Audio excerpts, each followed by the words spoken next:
ഇവള് ശരിക്കും കടിക്കും. ഓക്കെ. ഇവൻ ആദ്യം ഒന്ന് നോക്കും, കൊരച്ചിട്ട് ഇങ്ങനെ പേടിപ്പിക്കും. ഓക്കെ. പിന്നെയും വരികയാണെങ്കിൽ കയറി പിടിക്കും. കേറി പിടിക്കും. ഒരേക്കറോളം വരുന്ന ഈ ഒരു പ്രോപ്പർട്ടി കാവലായിട്ട് 10ഓളം യൂറോപ്യൻ ഡോർമാനുള്ളത് നമ്മുടെ പാലക്കാടുള്ള ഷിബിചേട്ടൻ്റെ വീട് കേട്ടോ. ആൾ പ്രവാസിയാണ്. പ്രവാസിയായിട്ട് പുള്ളിക്കാരൻ വൈഫിനും പിള്ളേരെയും കാവലിന് വേണ്ടിയിട്ട് 2 യൂറോപ്യൻ ഡോബർമാനാണ് ആദ്യം കൊണ്ടത്. നമ്മുടെ മാക്സും ലോറയാണ് ഈ കാണുന്നത്. നമ്മുടെ വിജി ചേച്ചിയുടെ ഇരിക്കുന്നത്. ഇത് മാക്സ്. നമ്മുടെ നിവിയുടെ ഇരിക്കുന്ന മോളാണ് കേട്ടോ. മൂത്ത മോളാണ്. നമ്മുടെ ലോറയുണ്ട്. ലോറ അങ്ങനെ അടുത്ത് എല്ലാവർക്കും ചെല്ലാൻ പറ്റത്തില്ല. അതുകൊണ്ടാണ് ഞാൻ പപ്പീസിനെ പിടിച്ചുകൊണ്ടിരിക്കുന്നത് കേട്ടോ. അത്യാവശ്യം നമുക്ക് നല്ലൊരു കോമ്പൗണ്ട് അല്ല നല്ലൊരു ഏരിയ ഒക്കെ നല്ല രീതിയിൽ കാവൽ നിൽക്കണമെന്നുണ്ടെങ്കിൽ നമുക്ക് ഉറപ്പായിട്ടും നമുക്ക് പരിഗണിക്കാൻ പറ്റുന്ന ഒരു ബ്രീഡാണ് യൂറോപ്യൻ ഡോർമാൻ.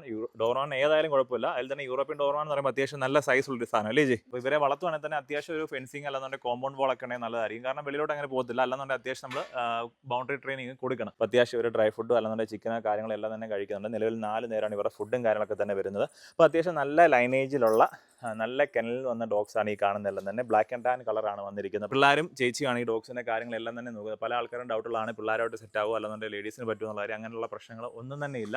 ഈ വീട്ടിൽ ചേട്ടൻ ഇല്ലാത്തപ്പോൾ, ചേട്ടൻ പ്രവാസിയായിരുന്നു, ചേട്ടൻ ഇല്ലാത്തപ്പോൾ ഇവരുടെ പ്രൊട്ടക്ഷൻ വേണ്ടി എടുത്തു കൊടുത്ത ബ്രീഡാണ് യൂറോപ്യൻ ഡോബർമാൻ എന്നുള്ളത്. അപ്പോൾ ആർക്കും വെള്ളം വളർത്താവുന്നതാണ്.